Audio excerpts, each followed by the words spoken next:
Students, this side Saurabh Sharma and आज की इस लेक्चर में हम लोग डिस्कस करेंगे the effect of the verb. Last इससे पहले जो मैंने आपको टॉपिक पढ़ाया है वो है राइज ऑफ नाजिज्म के बारे में, और जो आज का हमारा टॉपिक है वो है आपका इफेक्ट ऑफ वॉर के बारे में, कि जो आपका फर्स्ट वर्ल्ड वॉर हुआ था उसका इफेक्ट क्या हुआ था ओवर द यूरोप। जब हम बात करते हैं इफेक्ट के बारे में, it was consider the two reason. First था आपका स्टूडेंट्स साइकोलॉजिकल एंड सेकंड है आपका इकोनॉमिकल। कहा जाता है जो फर्स्ट रीजन था आपका वो था साइकोलॉजिकल रीजन होना। वर्ल्ड वॉर फर्स्ट के बाद, जैसे मैंने आपको प्रीवियस वीडियो में पढ़ाया था, द वार्सोइस पैक्ट, वार्सो संधि के बाद क्या हो गया, जो आपके जर्मनी के लोग थे उन लोगों पे साइकोलॉजिकल प्रभाव पड़ा, दिमागी रूप से उनको ह्यूमिलिएट किया गया था, इंसल्ट किया गया था। वहीं इस वीडियो में आज हम डिस्कस करेंगे how it impacted the economy of the Germany. वहीं आज हम डिस्कस करेंगे जर्मनी की इकोनॉमी के बारे में कि कैसे जर्मनी में इकोनॉमिक क्राइसिस हुआ था because of this treaty. Point number first we have the war capped devastating impact on the entire continent।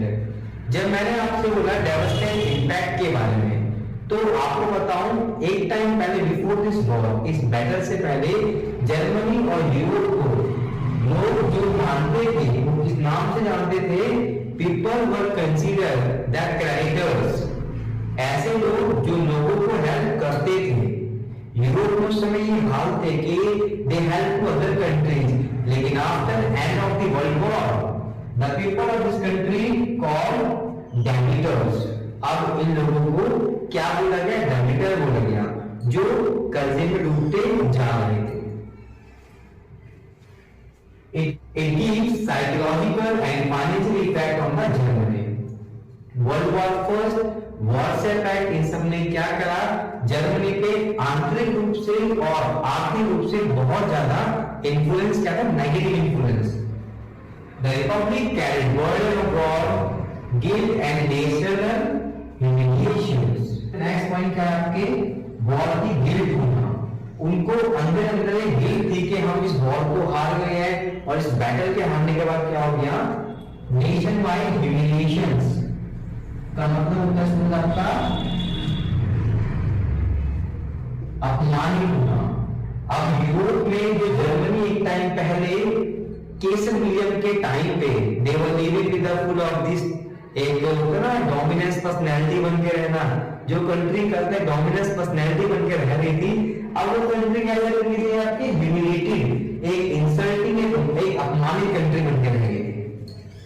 The leaders and supporters of Weimar were called the November Rebels। अब यहाँ से भी आपका question बन सकता है कि why peoples of the Germany called, अब ये क्वेश्चन यहाँ से बन सकता है कि नवंबर क्रिमिनल्स कौन थे आपके। एक्चुअल में जिन नेताओं ने जो वाइमर में काम कर रहे थे, who accepted the Warsaw Pact। अब वाइमर को तो मार सकता नहीं है, इट्स लाइक अ पार्लियामेंट। क्या अगर आपको नेता ये गुस्सा हो तो क्या आप पार्लियामेंट पे मारोगे? पार्लियामेंट एक ऑर्गेनाइजेशंस है, उसके अंदर जो काम करते हैं दे बिकम द टारगेटेड। वो यहाँ पे हुआ वाइमर रिपब्लिक में जो लोग काम कर रहे थे, चाहे वो लीडर्स हो या उसके supporters, now they consider November criminals. उनको उस समय का नवंबर क्रिमिनल्स बोला गया। क्यों बोला गया? Because they all sign the most humiliating and insulting treaty of the Germany।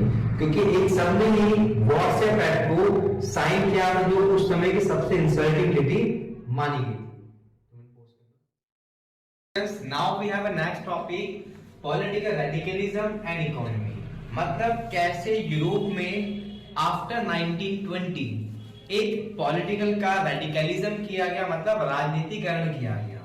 I mean with that क्या हुआ, क्या आपके जर्मनी में दो टाइप की फिलॉसफी रन करने लगी थी।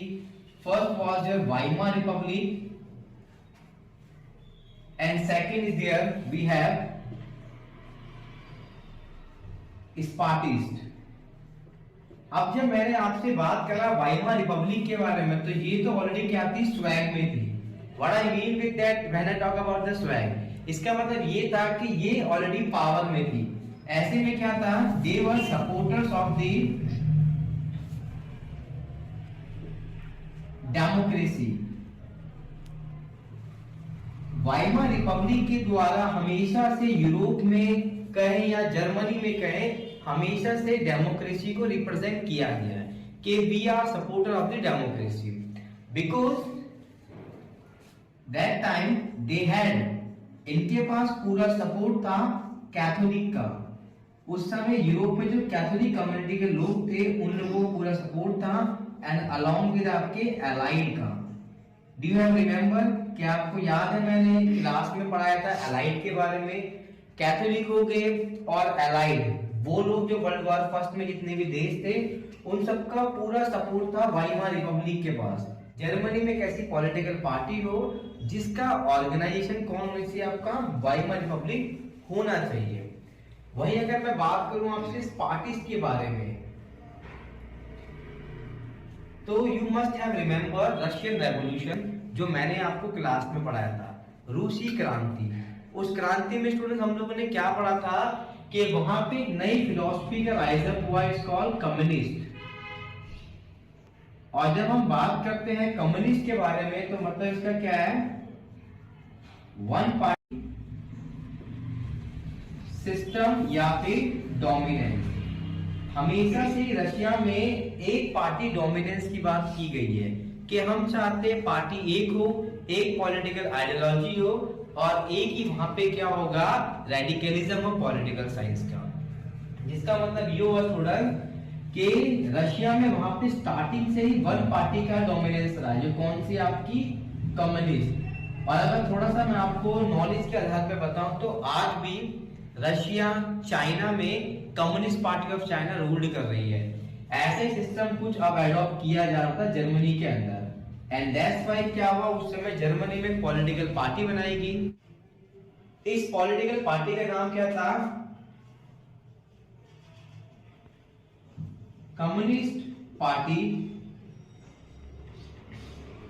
In German. जर्मन में एक नई राजनीतिक पार्टी बनाएगी जिसका नाम था कम्युनिस्ट पार्टी. नेक्स्ट पॉइंट क्या था, they were fully against of any kind of democracy system. ये लोग लोकतंत्र, चुनाव और आपके जो डेमोक्रेसी सिस्टम होता है, ये इसके प्रॉपर अगेंस्ट थे. They never supported that. I hope so students आज का टॉपिक समझ चुके होंगे पॉलिटिकल रेडिकलिज्म के बारे में. अब हम आगे डिस्कस करेंगे इसके नेक्स्ट टॉपिक, इकोनॉमी के. वर्ल्ड वॉर फर्स्ट के बाद इसका क्या इम्पैक्ट पड़ा था जर्मनी पर. तो और अब हम डिस्कस करते हैं how was the economy of Germany during the world war first and after that.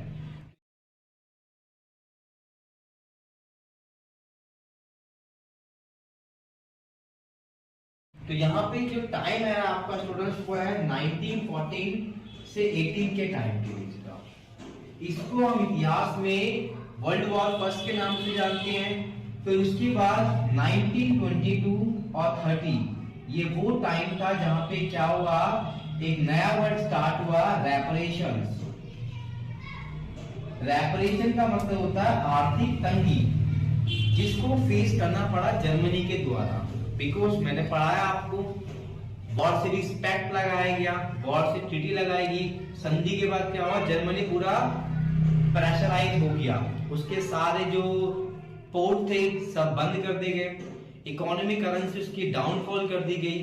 और एट द एंड ये भी हुआ कि जो उसके पास इनकम के सोर्स थे, दैट मींस कॉलोनीज, अब उनकी कॉलोनीज को क्या किया गया, नाउ दे वर सीज. और मैंने आपको फर्स्ट वीडियो में पढ़ाया था कि फर्स्ट कौन सी कॉलोनीज थी जर्मनी की जो सीज की गई थी, दैट वाज द अफ्रीका.